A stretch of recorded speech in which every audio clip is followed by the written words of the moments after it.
ஏழு ஜென்ம பாவம் தீரும் இறைவா உனை எண்ண தேவாரம் பாட அந்த ஞானம் வருமே மனம் கொள்ள. ஆதியான சிவனே சிவஜோதியான சிவனே, ஆதியான சிவனே சிவஜோதியான சிவனே.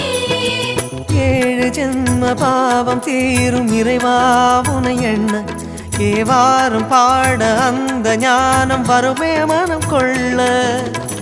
தாழும் நிலை வாராமல் காப்பவன் நீதானே, வாழும் வழி சொல்பவனே வள்ளல் பெருமானே, அண்ணாமலையானே அன்பின் பொருள் நீயே, அருணாச்சல சிவனே ஆற்றல் வடிவோனே, சக்தியின் கலையாய் பக்தியின் நிலையாய் தோன்றும் சுடரோனே.